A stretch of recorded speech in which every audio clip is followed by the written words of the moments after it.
Alex, ma Porsche, es-tu prête? Donne-moi un autre 15, mon Bob, puis tout est prêt. Cool, ben ça te dérange-tu de me cuisiner un petit quelque chose en attendant? Pas de trouble, fais comme chez vous. Si j'avais un char, ça changerait ma vie. J'irais me promener sur le bord de la Gaspésie. Si j'avais un char, ça changerait ma vie. Salut! Bienvenue à l'anarchie culinaire selon Bob. Compte tenu qu'Alex, il y a encore un petit 15 minutes de réparation à faire sur ma belle Porsche flambant neuve, puis on sait tous que c'est important d'être smart avec notre mécanicien, j'ai décidé aujourd'hui d'y préparer un petit burrito. Qu'est-ce qu'on met là-dedans, mon Bob? Dans notre burrito aujourd'hui, on va mettre des haricots noirs, de la crème sûre, de la salade, du fromage, de la coriandre, qui est un peu comme un persil mexicain, ainsi que des tomates.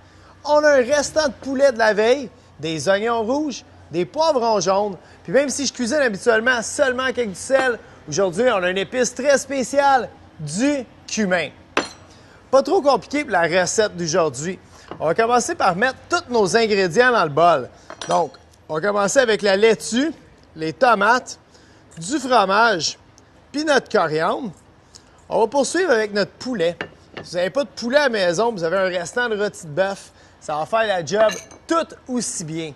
On va mettre des oignons rouges. On sait que les oignons, ça fait pleurer habituellement, un peu comme la fin de carrière à notre Jacques Villeneuve national.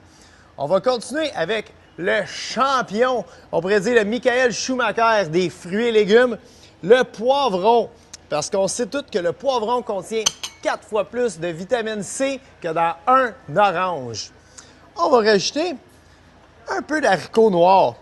Encore une fois, on peut prendre des haricots rouges, des haricots blancs, mais quand on cuisine avec des haricots, la chose la plus importante à faire, c'est de bien les rincer. Parce qu'ils viennent dans une espèce de summer qui ressemble un peu à de l'huile à moteur, puis ça, c'est dégueulasse au goût. Là, on va lier tout ça avec une bonne quantité de crème sûre. On ne se gêne pas parce que la crème sûre, c'est bon. Puis on aime ça. On va commencer à mélanger le tout. La crème sûre aussi, ce que ça va permettre de faire, c'est que là, on va mettre nos assaisonnements. On se souvient toujours, une bonne quantité de sel, pas pour rendre le tout salé, mais pour rehausser le goût de chaque ingrédient. Et une généreuse quantité de cumin, qui est vraiment l'épice championne au Mexique. On l'utilise vraiment dans beaucoup de plats. On mélange bien le tout pour ensuite en déposer une quantité dans notre tortilla. Parce que sans tortilla, c'est comme un pilote de Formule 1. Sans son char, ça s'en va nulle part. On va mettre une bonne quantité en plein milieu ici. On va se rendre compte pourquoi la recette est mexicaine. Parce qu'on va faire de quoi? De typiquement mexicain. C'est-à-dire, on va se le rouler. Puis là, pour rouler notre burrito, on va commencer par le plier. Puis on va ramener notre pli par en dedans comme ceci. On va le rouler une première fois. Là, on va aller chercher chacun de nos côtés qu'on va plier sur le dessus. On l'a roulé un autre coup et puis on l'a envoyé jusqu'au bout. Là, avant d'envoyer notre burrito dans le four, on va l'emballer avec du papier d'aluminium. Je vous vois venir à la maison, vous dites, on va cuire ça au four. T'as mis de la salade des tomates, ça va-tu être bon? Oui, ça va être délicieux. Vraiment, on a pris de la laitue iceberg, qui est une laitue super croquante. Donc, même après la cuisson, ça va avoir un résultat de gagnant. Donc, ça va être sa première place sur le podium. Fait que, Alex, j'ai envoyé ça au four, puis mon char est prêt. Ouais, mais Bob, on n'a pas de four au garage. Mais j'ai peut-être un vieux truc pour toi.